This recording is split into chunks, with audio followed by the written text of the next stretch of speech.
Welcome to the podcast with your favorite cash flow guys, Mike and Blaine. Giving you the best advice while having a beer. When you're running a business, there are problems every day. Let Mike and Blaine help you out and guide your way. Cheers to the good times with Mike and Blaine for business, beer, and BS.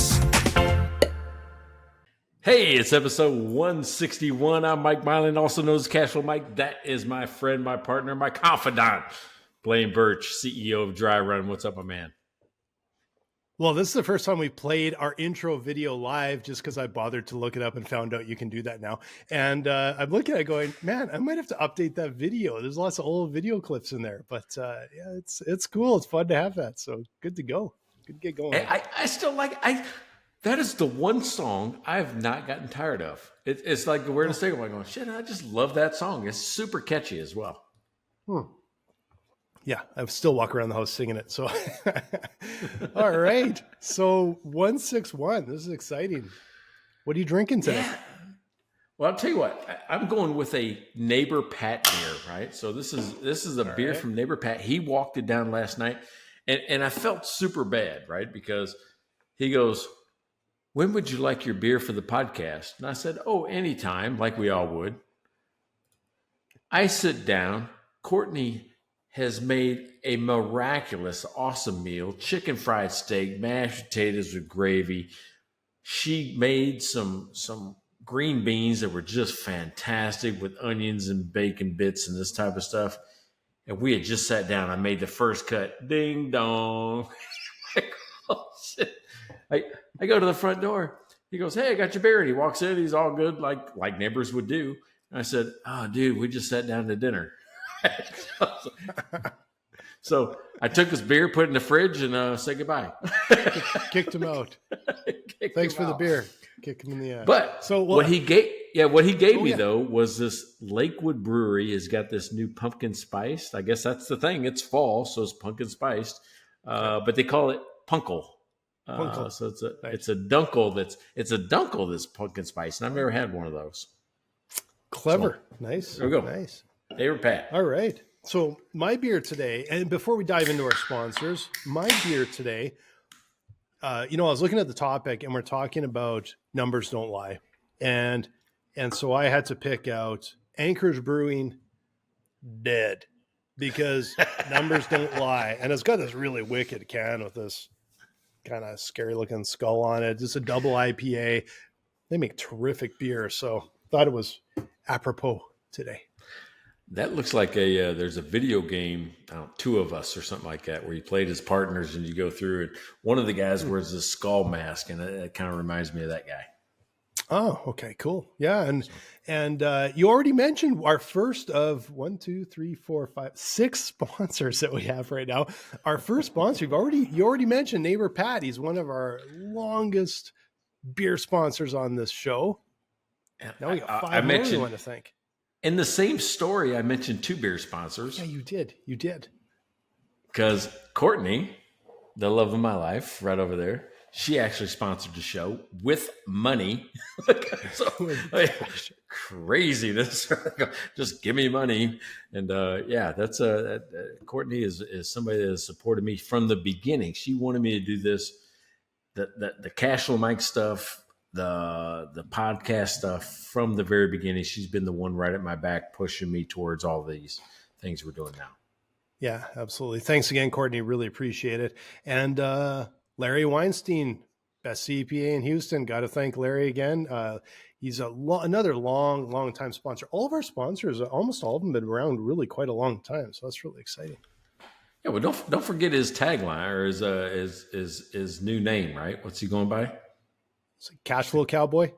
Cashflow Cowboy. Cashflow Cowboy. Cashflow Cowboy. And he even bought the URL, the cashflowranch.com. So this guy is all in cash flow, right? I mean, he's probably got a better looking cowboy hat than you got on right now. I don't think this is a cowboy hat. I don't know what it is. What is it? What kind of hat is that? It's kind of cold in the basement here, to be honest. And when you got no hair, your head gets cold. So this is a Stetson. What do they call it? Stetson straddle liner. I love this hat. But I think my head gets cold, so I have to sometimes throw a hat on. So. I think in a Western movie, you'd be the guy running the hardware store or something like that. Not the guy out on a horse doing their thing. I'd be okay with that. Dude running a hardware store? That sounds pretty good. Hardware store and brewery. There you go. All right, so we still got Jackie York out in Hawaii. Jackie York, a Brewing CFO. She is a returning sponsor, right? She found it so important, and she likes the show so much. She goes, I'm going to reinvest. I'm going to put more money into this show. And so I'm telling you, if you're looking for somebody who can be a fractional CFO for your company, somebody that understands cash flow, she does. I mean, it's called Blooming CFO. She's got landscapers and all kinds of garden type companies. If that's you, if that's your niche, contact Jackie over at Blooming CFO. And okay, I forgot to bring up my my sheet, but I just brought it up as the show was starting. So, because when you got 6 of them, you can't forget. You got to look them up. And I always got to thank Baltimore Mike, the other Mike Milan, who has hand delivered and hand mailed beer to us. Thanks again, Mike. If you're listening, thanks again. We always so much appreciate you and appreciate the beer that you've brought to us for the show. Yeah, and I appreciate the trophy that you left here when the Baltimore Ravens got beat by the Kansas City Chiefs in the Mike Milan Bowl. I really appreciate that. Mike, I'm just gonna mention something here. You can still be a beer sponsor if you only deliver beer to me. Because I'm much more appreciative than the other Mike. All right. Hey, and lastly, is it lastly? I think it's lastly, right? Rachel Barnett over at Gentle Frog. If you don't know QuickBooks, if you don't understand QuickBooks, if you need to know more about QuickBooks, then you should call Rachel over at Gentle Frog. She can square you away. She is one of those people who says, I love this show so much, I'm sponsoring the year, right? She just puts her money down and says, this whole year, talk about me all year, and we'll do it. And if you want to be next, if you want to be the next person to be talked about for a year, guess what? It's only $5 a week. $5 a week, and you get included in this elite list of beer sponsors. Yes. And you just got to go to mikeandblaine.com and buy us a beer right there. Or you can just, like, honestly, if you know, it's just like literally you can drop beer off at our house or deliver, whatever. That's what good to neighbor Pat just drops off beer all the time. He just drops off beer. So yeah, exactly. I like that one too.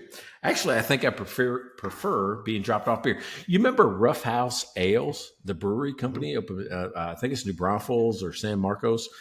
Mm-hmm. They drove beer down and met me, and I went and picked up a case of beer. You remember that? Yeah, no, it was awesome. That was amazing. So yeah, if you guys are listening, feel free to drop some off again.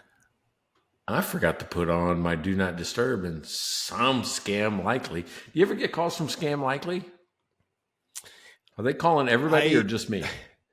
You know what I did on my phone is I changed it to the only time my phone rings is when it's a number known, like that's in my call list, right? So like if you call my parents, my in-laws, I was doing that too. That's literally, and then I was missing calls from customers. Everybody else like I didn't have them. and I actually had a meeting the other day, and we had a bad Zoom connection. He goes, "Can I call you?" And I'm like, "Oh yeah, here's my number." And I threw it in chat, and then I'm waiting. There's no phone call, and then I'm like, bet you he was blocked. And so I look it up. It's like 3 missed calls. I had to phone him back, But the most frequent calls I've gotten the last week was my dad pocket calling me. Dad, you called me 3 times this week. So I'll have to check into your phone because somehow I'm showing up and getting dialed all the time. But that's really strange. After that person called, the sound in my headphones went off to almost nothing. It's like I can barely hear now. Crazy town. Probably you need to push some buttons.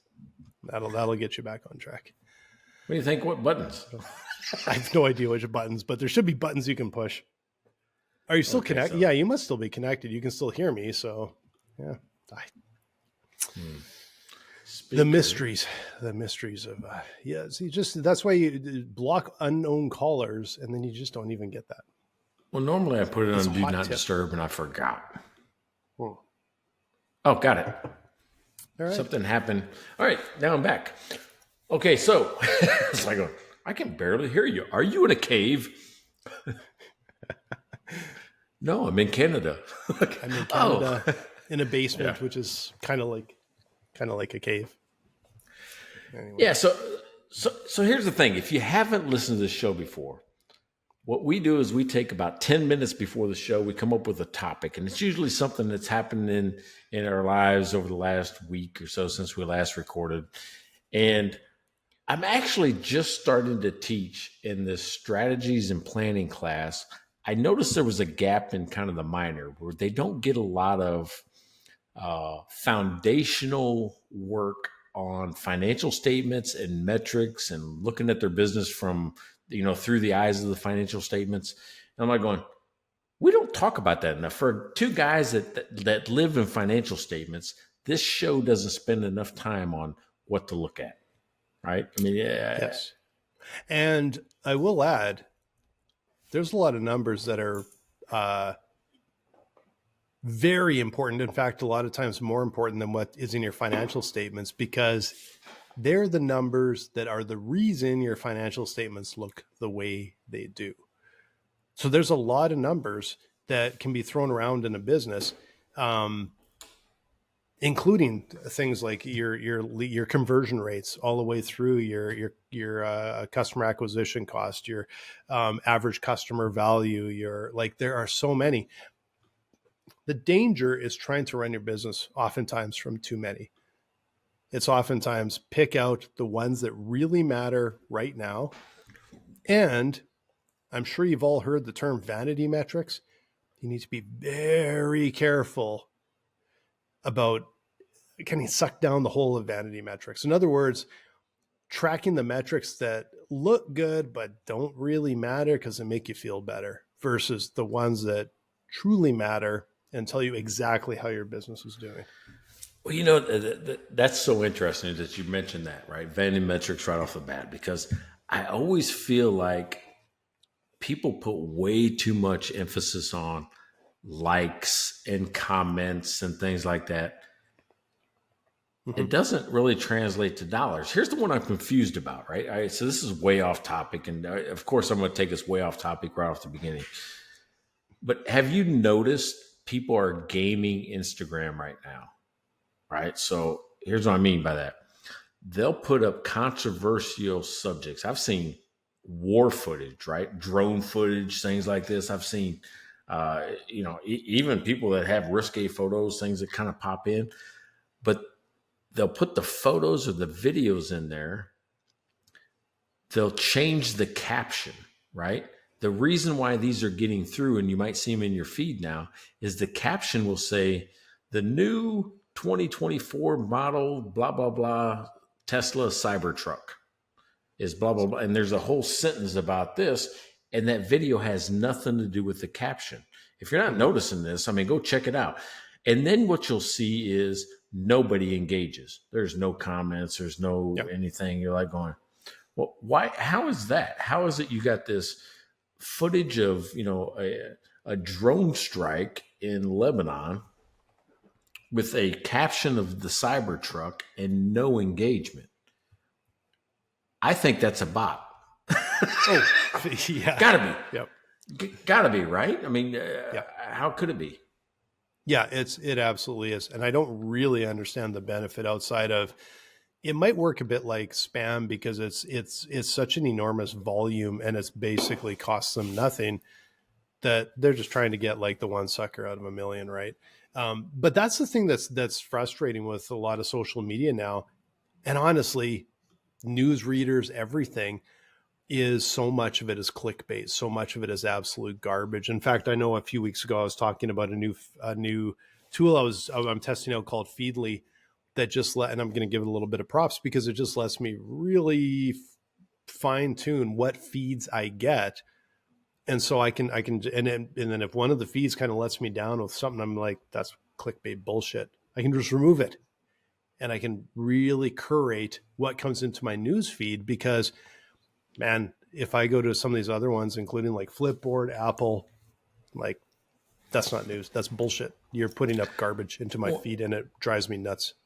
Yeah, well, but people are paying for these folks that are I call them click farms or streaming farms. People are starting to get caught doing this, right? Meaning that they have a whole warehouse and they'll go get 1,000 phones, burner phones or whatever it is, or iPads or whatever it is. And they will put in this warehouse on stands. I've seen pictures of this stuff, just an iPhone on a stand being rows and rows and rows of these things. And they'll just go through and click, click, click, click, click, replay, replay, replay, reshare, reshare, reshare. And that's their job, is just to click these things or play them. So you get more video views, you get more video or music streaming listens. The big lawsuit that is right now is that somebody that launched their new song, it looked like it had 1 million downloads in the first, few hours of the release. Mm-hmm. And it all goes back to the same location. This one location, different IPs, different devices, yep. But it's the same person just streaming it. So don't get caught up in that. Don't get caught up in buying traffic, because it does not work. It doesn't work at all. And like going back to like understanding the numbers that matter, like we're on, we feed out our posts at Dry Run to all these different platforms. LinkedIn's the one that honestly probably matters the most to us. That's where we have the most activity. But the numbers there, I'll be honest with you, I barely look at them at all, like engagements and posts and stuff, because that's not like our bread and butter, right? Like what I care about is the 6, 8, 10 CFOs that are reaching out to me or responding to me off of LinkedIn every single day. Those are numbers I will take to the bank, because those are the ones that turn into meetings, and they turn into meetings that move forward into our discovery sessions and onboard with our software. All the rest is just, I know there's some value there. It's brand building. It's getting exposure. It's getting people comfortable with your brand and seeing your new brand. But it's all, I don't even want to call it secondary. The real important ones are who wants to meet with me? Who wants to meet with my team? That is gold. And so that is like the foundational number that we start with, right? I spent the month of September going to conferences, right? I went to Atlanta, I went to New Jersey, and I got 1,200 new email addresses.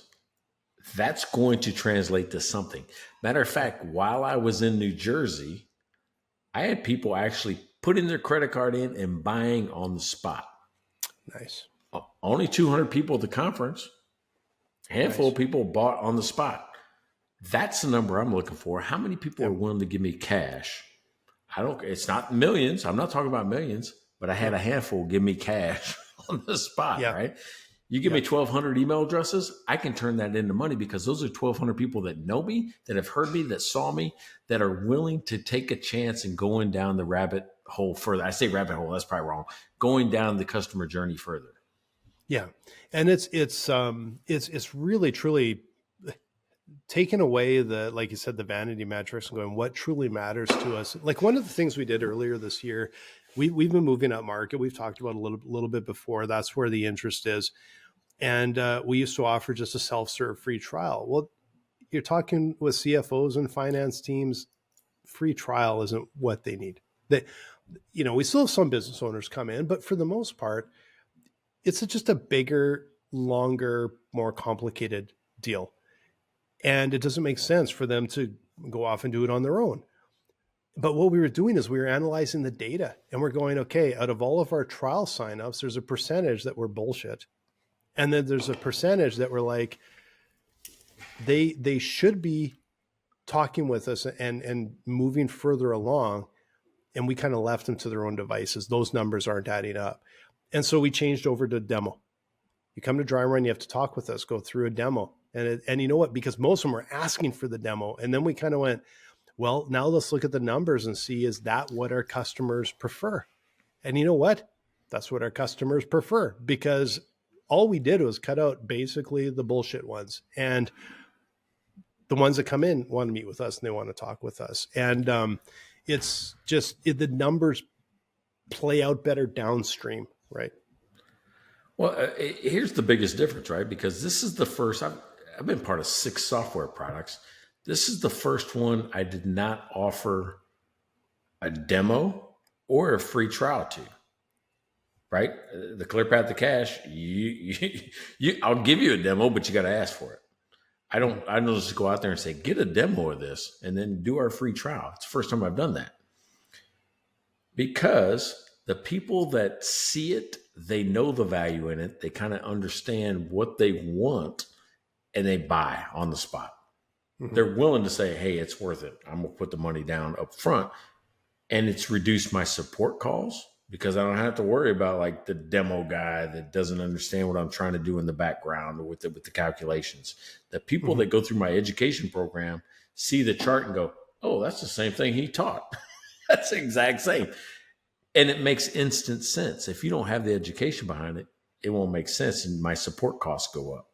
Yeah. So there's a little bit of that. So to me, it used to be when you raise money, Blaine, and you probably know this better than anybody. If I can show that user count going way up, just user count, 1, 2, 3, to 1,000. If I can get to 1 million, I can raise money like crazy. Yep.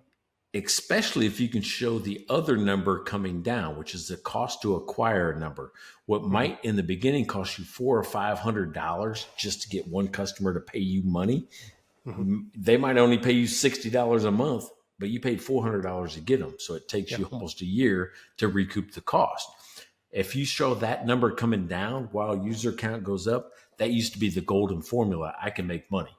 I can raise money with an investor because they want to see that golden mix.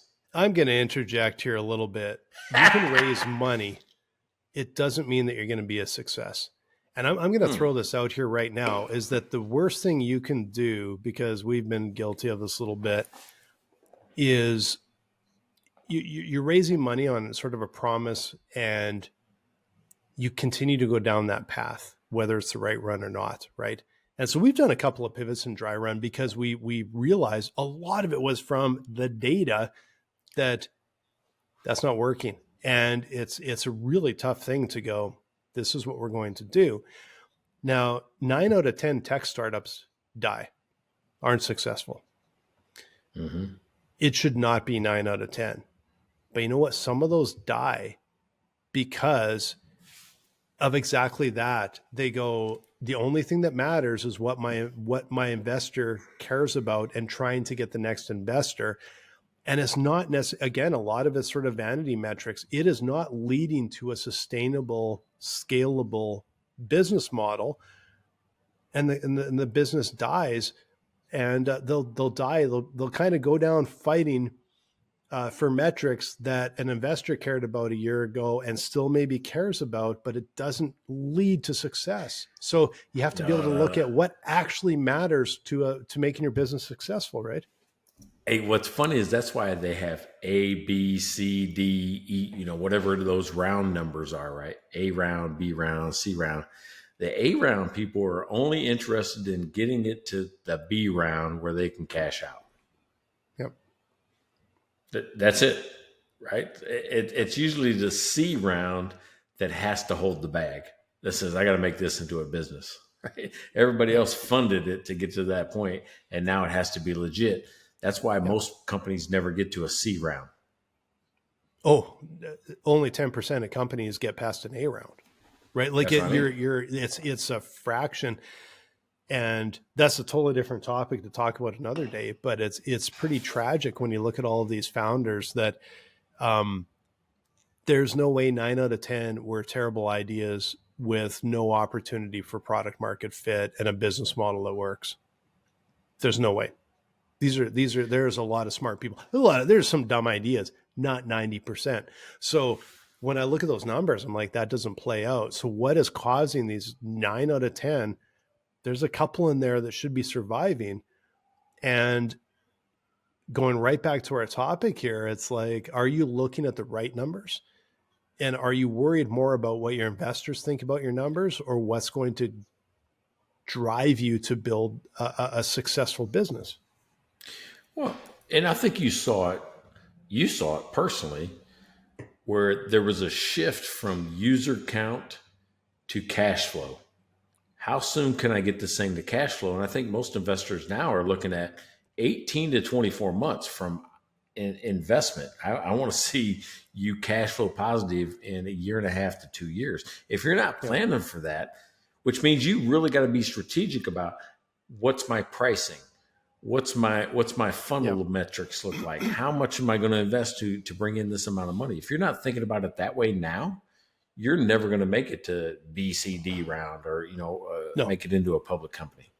No, not a chance. And the most frustrating part is there's a lot of businesses that got caught, a lot of startups got caught in the middle when investors spent over a decade preaching blitz scale. They don't care about profitability, grow as fast as you can, nothing else matters. And then almost virtually overnight, they changed their tone and said, well, now you have to be cash flow positive. Now you have to be default alive. They made a new term up for break even.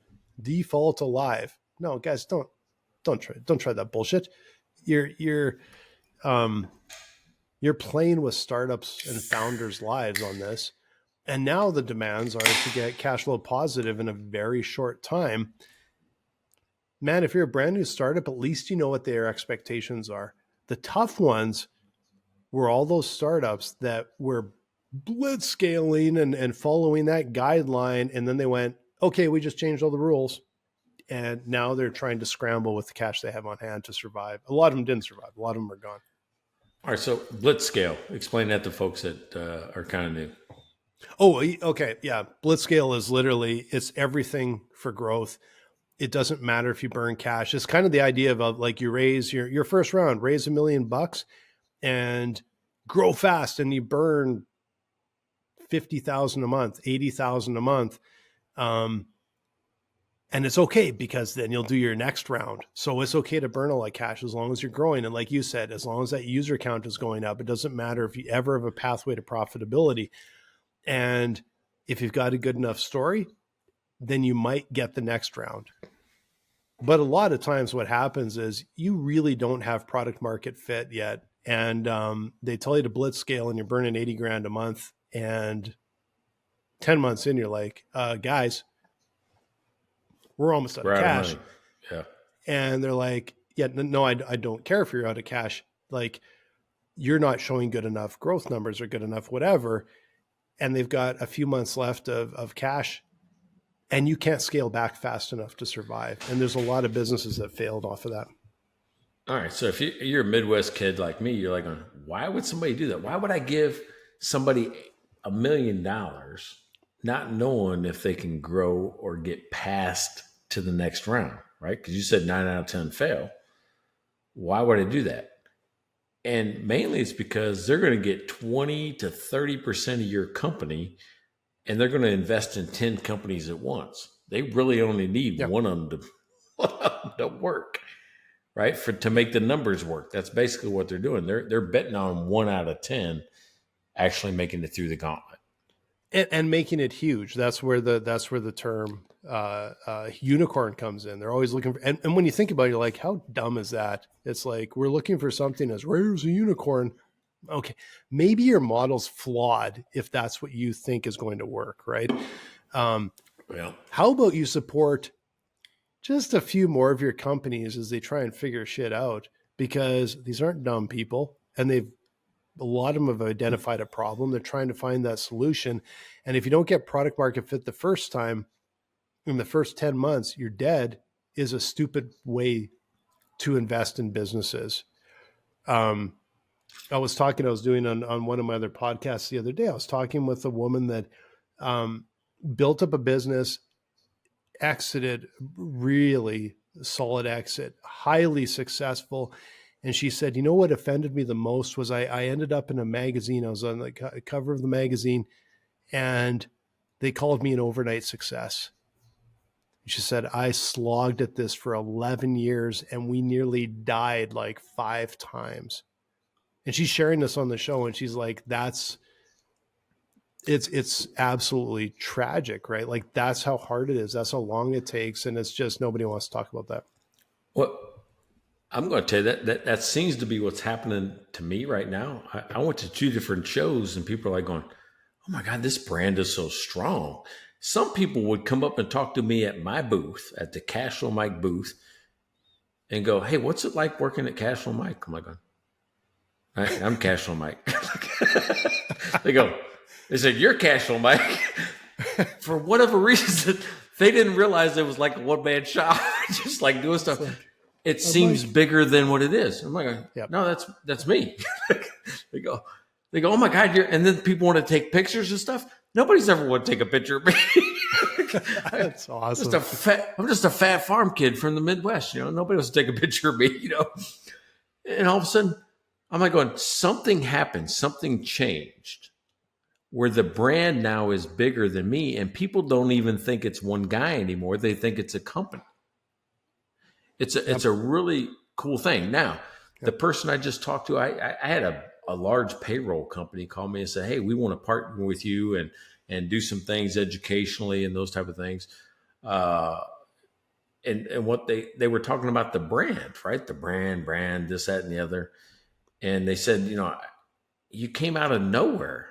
I said, I know, I'm a 25-year overnight success. It's like, it only took 25 years for it to happen.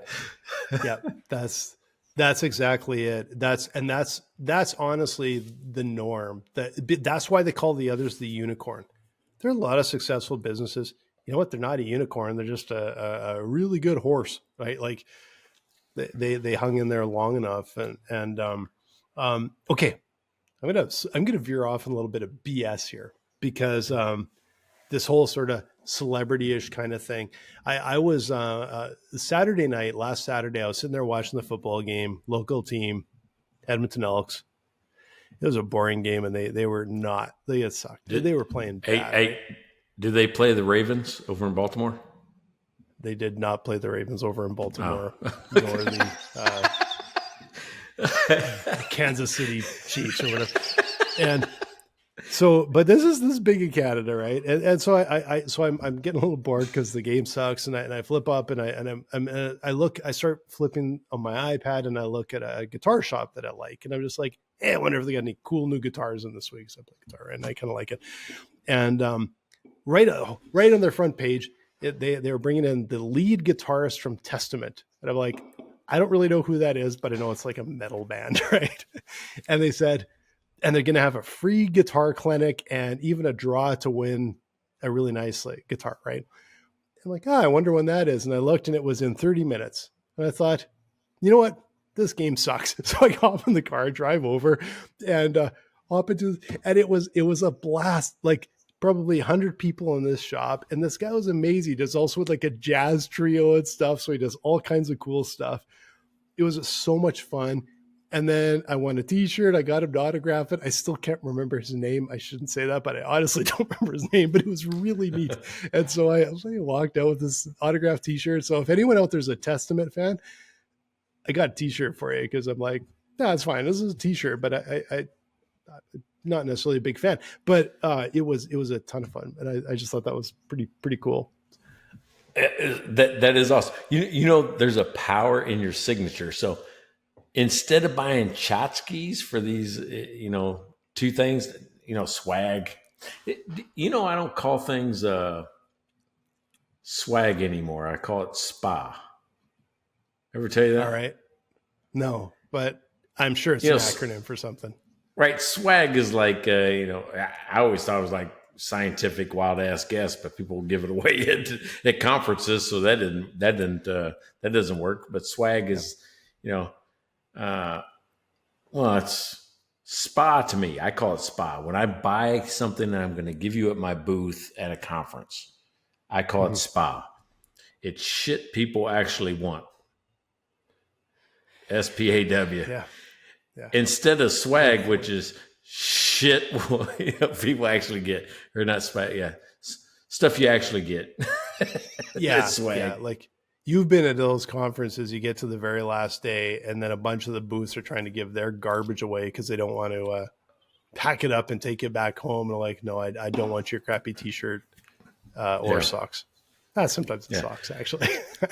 All right. So what I started doing, these two, and I didn't, first time ever, I walked away from a conference with 0 things I had to take back. Remember, that's always the thing. You're like going, yep. I don't want to, I gave everybody coffee mugs, and I got to take like 40 of these things back home. How do I get them back home afterwards, right? You get them there, you just want to give them away. Yeah. I took books. I took the 7-minute conversation to the Small Business Development Center conference because I gave that small business, 7-minute conversation as a presentation. Mm-hmm. Gone. I took like $200, gone. Yeah. Then the next one I took my new book, Don't Tell Me What to Do.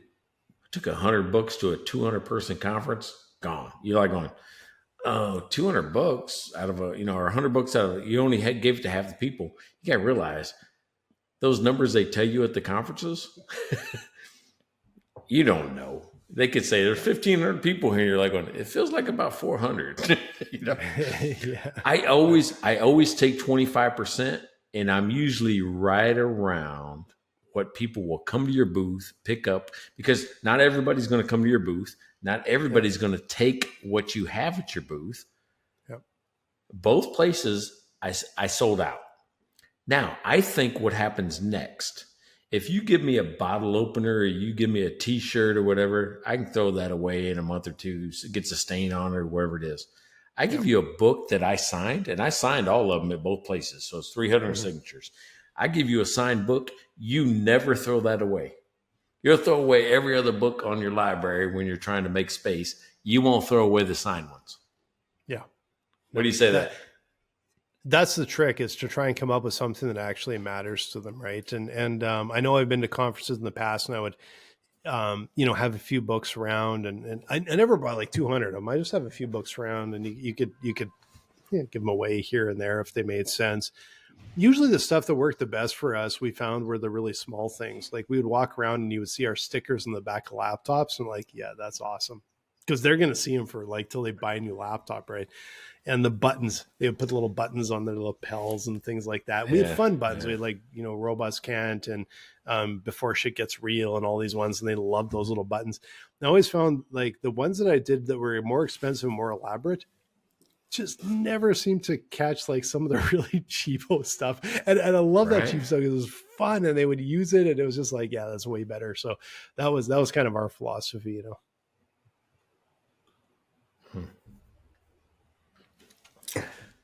Yeah, I missed the last part of that.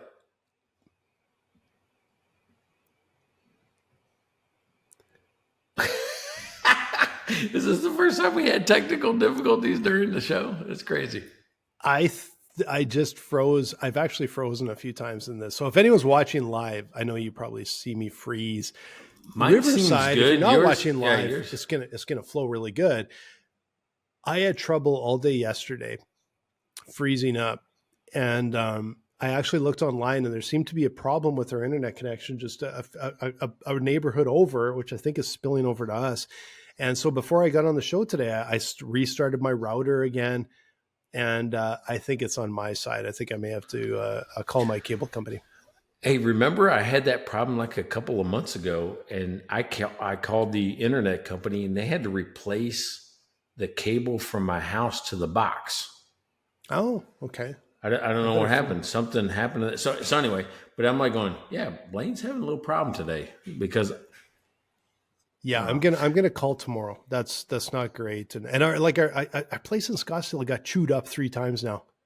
Something's been digging and chewing, and then my neighbor keeps going, yeah, something's digging. And then I got the guys come out and they repair it, and I'm like, something keeps eating our internet. I'm like, how tasty can an internet cable be? Something's chewing on it. It's a chupacabra. Chuba cable.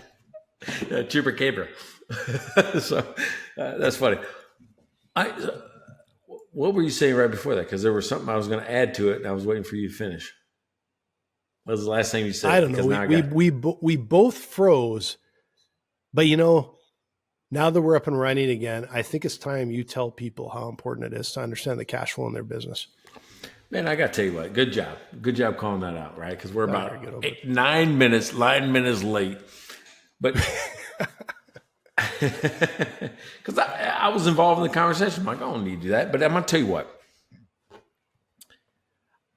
I want you, if you're listening right now, and you're the type of person that's in this problem, where you're like, oh my God, where am I going to get the money to pay this next bill? What's going to happen? I don't know if I can make payroll. I don't know if I can make rent. I don't know how to make these two things fit together. How do I do this? Is there cash hidden in my business that just because of the way I operate, if I made a few little changes, it would be better? If you've ever thought that, if you've ever felt that, then I want you to contact me, cashflowmike.com.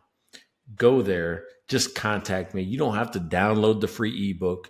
You don't have to buy the course. Just contact me and let me talk you through it. All right, just let me look at your business for one. I'm gonna say less than 20 minutes. You'll give me 9 numbers. All I need is 9 numbers. If you give me 9 numbers, I will tell you where cash is hidden in your business, and then you'll know where to go look, right? It's called Mining Your Business for Hidden Cash. It's part of my program called The Clear Path to Cash, and I can tell you where to go dig. All you got to do is contact me at cashflowmike.com. Just use the contact form and let's connect. And we've been talking this whole show about numbers and numbers that matter, and you will show them the numbers that matter, and none of the vanity bullshit. It's what actually matters to move your business forward. So do that. Do it. All right. Hey, speaking of numbers, what's a number that you really pay attention to right now? What's something that drives you? Number of meetings. That's the big one for us is everything else is a little bit vague.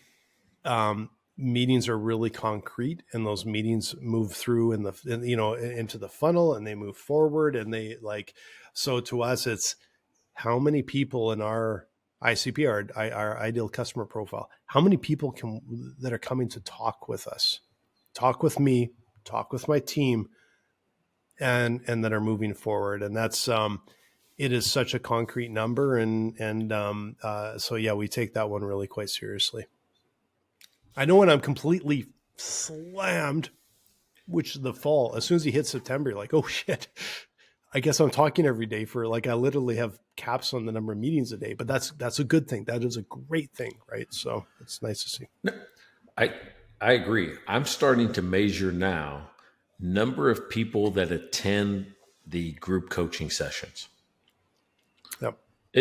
When we talk about numbers that matter, you notice we didn't say current ratio. We didn't say, we didn't even say gross profit margin. We just says, here's what drives everything. If this number is high, everything else will be high as well. But for me, the number of people that come to the the group coaching sessions, the higher the number, the more referrals that come in and just buy. I don't have to educate them. I've got a built-in referral stream saying, oh my God, I'm learning so much. My business has improved. All I did was listen to him, and I used his app and put this into work. Mm-hmm. And they tell their friends. The more people that are in the group coaching sessions, the more the revenue is the next week. Yeah. No lie. Right? Yeah. I can see the direct correlation between volume and revenue. Now, here's go ahead. Well, what I was going to say, what I wanted to point out is, and you've heard through the show here as we're talking about how we, manage and grow our businesses. What's most important is we're not telling you what numbers to follow whatsoever. Don't do that.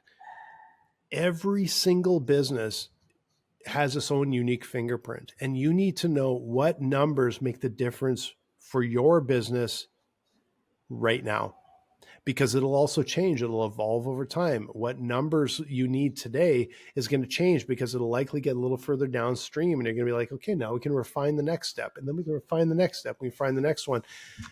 You need to know what numbers matter and what numbers are going to drive you towards growth and profitability, and which numbers are vanity numbers. And it doesn't matter what the guy next door is doing. It could be almost the identical business. It doesn't matter. What matters is your business and what makes sense to you. And people ask me all the time on startups, they say, well, what happens if I have no data? I don't know what drives this thing. Hey, simplify everything, which is put everything into 3 buckets to begin with. Attraction. How many people do I have to attract to at least know that I exist? Engage. Give me an email address. How many people did I attract that gave me an email address and then became a customer? Break it down to 3 steps to begin with. Then you can get more complicated. But if you can't, use those 3 steps to begin with, attract, engage, convert, nothing else is going to matter. You've got to maximize those 3 things. How many people do I have to attract to get one person to say, here's my credit card? That's what you got to figure out first. Yeah. It's so at the beginning, it was like exactly what you said. I'm like, we had an idea. We didn't even have a product. And when I say we, it was me. Early on, it was me. Yeah. Right. And it was, people signed up for this email. They kind of want to know. And then the next big metric was, holy shit, somebody bought I still remember the first week we launched, somebody bought in Canada, somebody bought in the US, and somebody bought in Germany. The first, I think, day or two we were out. And I'm like, oh my God, someone spent money on us.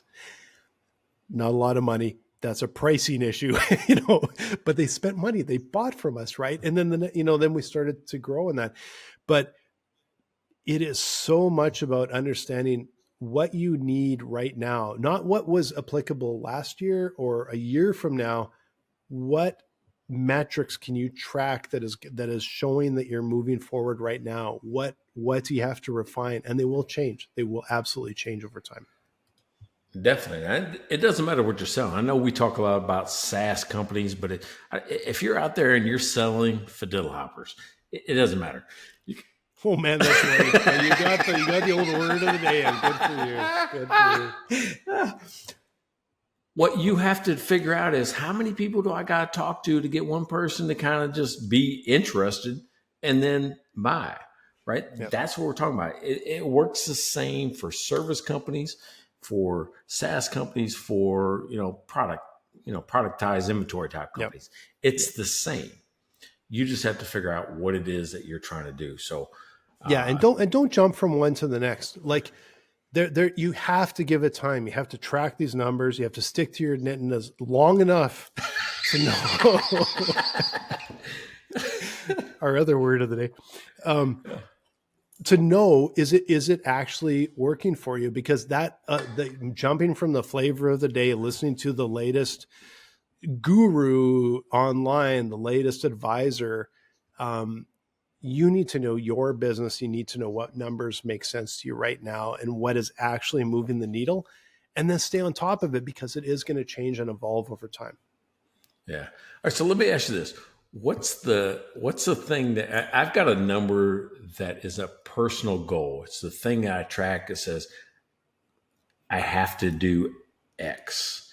And I already have my next year's goal based on the way this year played out. So what's your thing that you look at? Our goal is the same as Al Bundy from Married with Children when he said, we want $1 jillion. Oh, come on. No, I'm just joking. When you asked that, I was picturing he was in court one day and he's like, I would like $1 jillion. I just thought it was funny. What I will say is that we have changed a lot from dollars matter, but the metrics we look at tend to be average customer value and growth, like other growth metrics. So it's not because I think when your goal is too big and only dollars, I'm talking about for kind of a startup or something like that, when you just have this pie in the sky dollar figure, it's a nice goal to have, and it's worth talking about in quarterly and annual meetings. But day to day, that's not what we're looking at. Day to day, it's what metrics are going to help you grow and take that next step. And it's like, like I heard a speaker say one time, it's not the shark that's going to kill you, it's the mosquito. Make sure you're swatting mosquitoes. And the little things, take care of those. And it's the little numbers that matter. All right. So last year was my first year as Casual Mike. That's why it's weird to get pictures. Like, hey, can I take a picture with Casual Mike? It's just 1 year. They think it's 1 year. It's not 1 year. It's 25 years. But last year I had numerous weeks with zero revenue.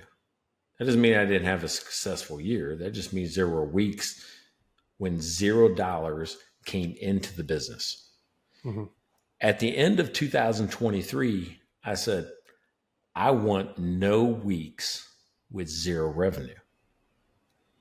So I'm going to do something every week to try to get money in.